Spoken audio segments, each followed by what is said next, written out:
What happens when a single photograph holds the key to solving a decades-old mystery? In 1974, 19-year-old Anna Caldwell vanished without a trace in Waco, Texas. Her abandoned car, her unopened soda, and a mother's unwavering conviction that something terrible had happened. For 51 years, this case collected dust in a filing cabinet until one detective decided to look again. Before we uncover what really happened to Anna, hit that subscribe button and turn on notifications so you never miss an unsolved mystery.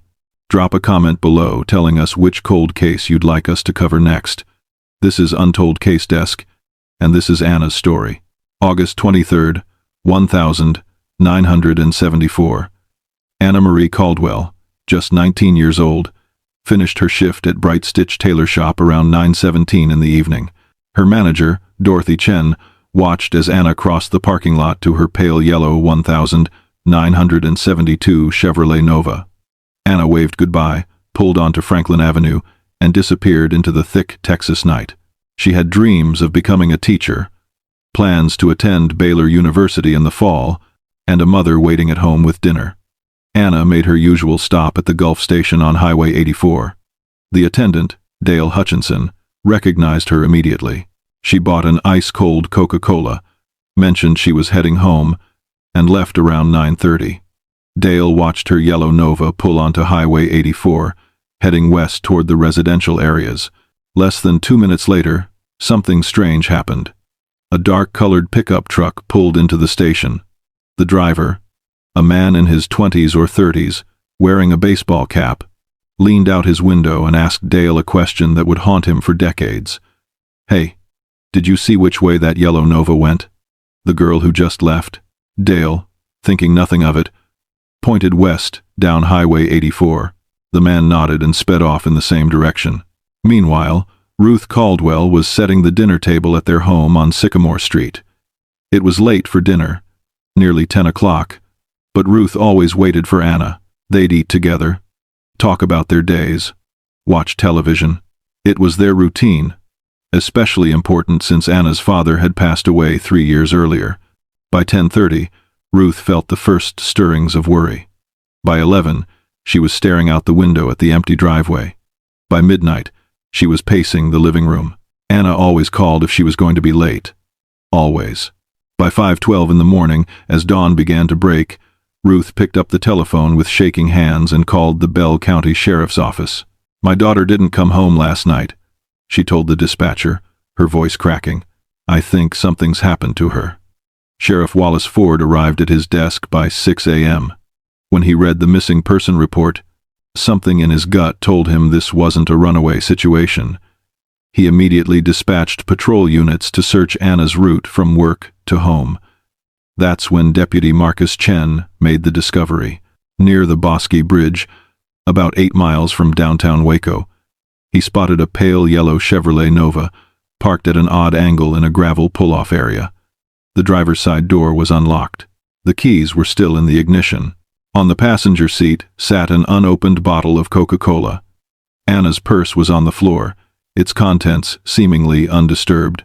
Sheriff Ford arrived at the scene within 15 minutes. He walked the perimeter slowly, noting everything. No broken glass, no blood, no signs of struggle. The location troubled him. This wasn't on Anna's route home.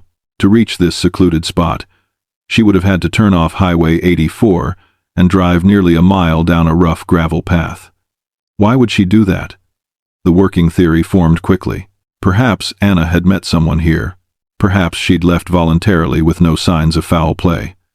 It was 1974, and young people were running away from home in unprecedented numbers.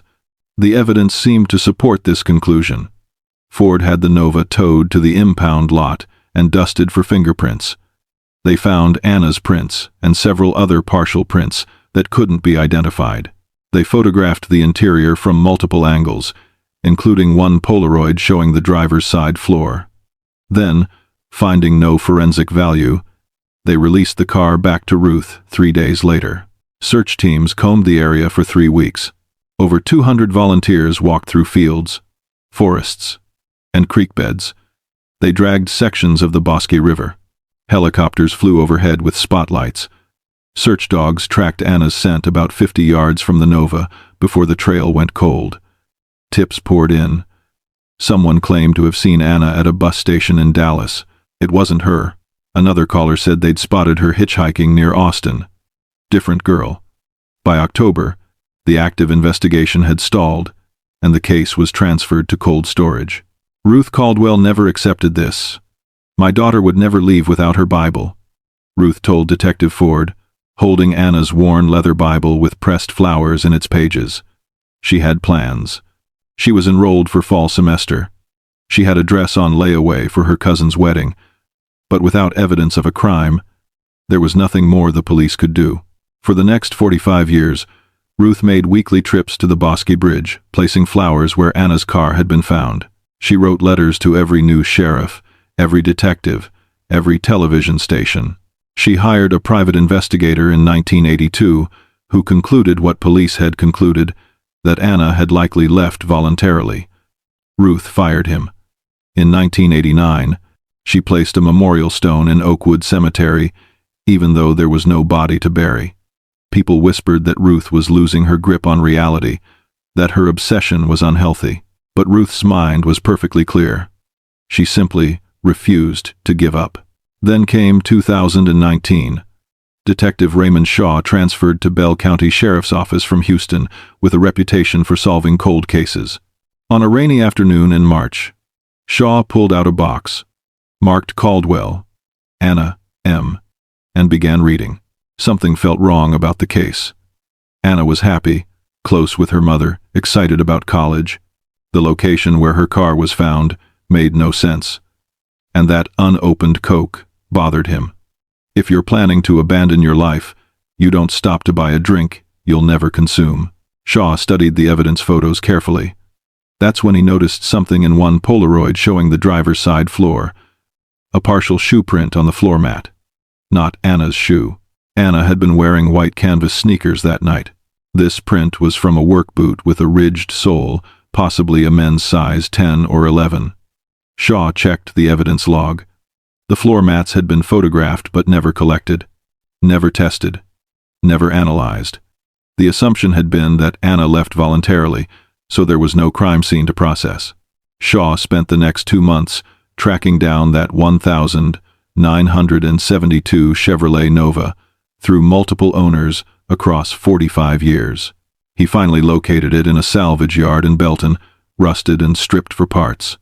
Miraculously, the floor mats were still there, moldy and deteriorated but intact. Shaw had them sent to the state forensic lab. 3 months later, the lab called. They'd extracted male DNA from skin cells embedded in the fabric. Shaw entered the profile into CODIS. 2 weeks later, he got a hit. The DNA belonged to Eugene Bartholomew Pritchard, born 1,951 inches Waco, died 2,003 inches Oklahoma. Shaw pulled Pritchard's criminal record, and his blood ran cold. In 1968, Pritchard had been arrested for assault with a deadly weapon. In 1971, attempted kidnapping after trying to force a young woman into his truck. He'd served 3 years and been released in May 1974, just 3 months before Anna disappeared. If you're enjoying this investigation into Anna's case, smash that like button and share this video with someone who loves true crime. Every share helps us bring more forgotten cases back into the light.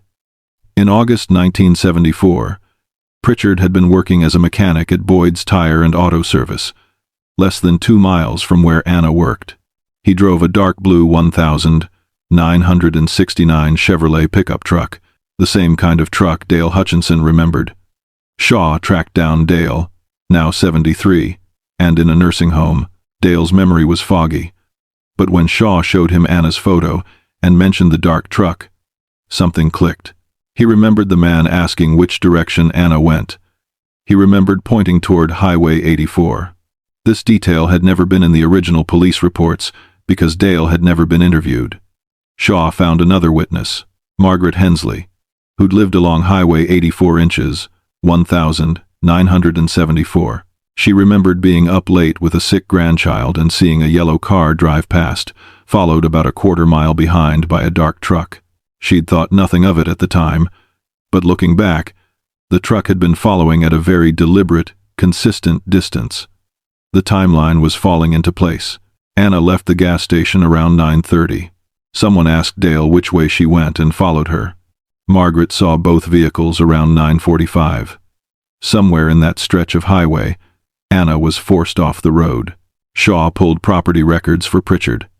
In 1973, he'd inherited a 15-acre ranch near Moody, Texas, about 20 miles outside Waco. Secluded, isolated, the perfect place to take someone. Shaw obtained a search warrant and assembled a forensic team. On August 5, 2019, cadaver dogs, ground-penetrating radar specialists, and forensic anthropologists arrived at the property. One of the dogs alerted near the ruins of an old collapsed tool shed. The radar showed a disturbance 4 feet below the surface. The excavation began. At 4:30 that afternoon, 45 years and 2 weeks after Anna disappeared, they found her. The skeletal remains were still wearing the light blue blouse and dark blue jeans Ruth had described. Around her neck was the small gold cross necklace Ruth had given her. The medical examiner determined she'd died from blunt force trauma to the skull.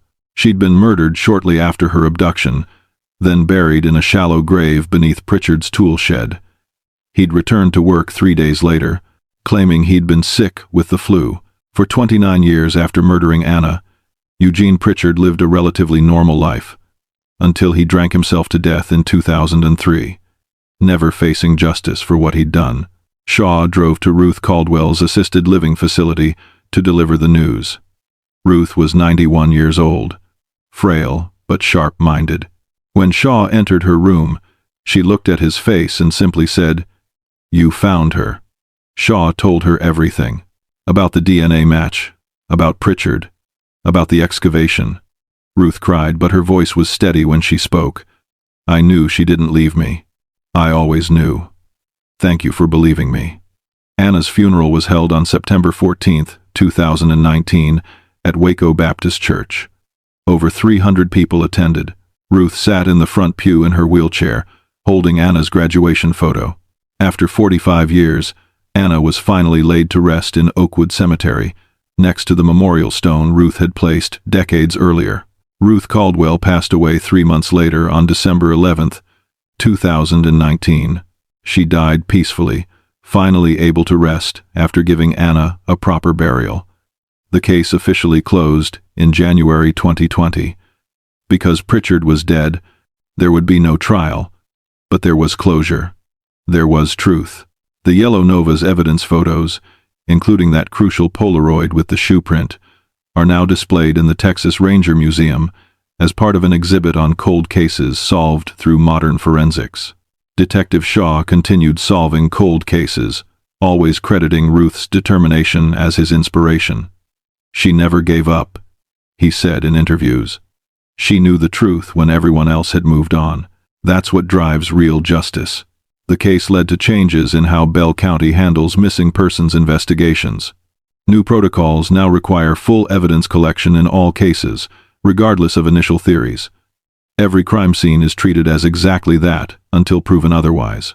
It's a change that came 46 years too late for Anna, but might prevent future cases from going cold.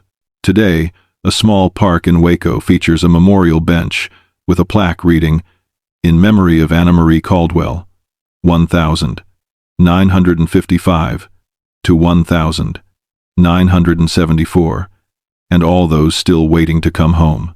Every August, on the anniversary of her disappearance, people gather at her grave to place flowers and remember. The story of Anna Caldwell is ultimately about a mother's unshakable love and a detective's refusal to let assumptions replace investigation. Ruth's 45 years of advocacy kept Anna's name alive. Shaw's willingness to question the original conclusion and look at an old photograph with fresh eyes brought justice. One shoe print in a Polaroid, overlooked for decades, became the thread that unraveled everything. If this story moved you, if Anna's case reminded you that it's never too late for truth, then help us continue this work. Hit that like button right now.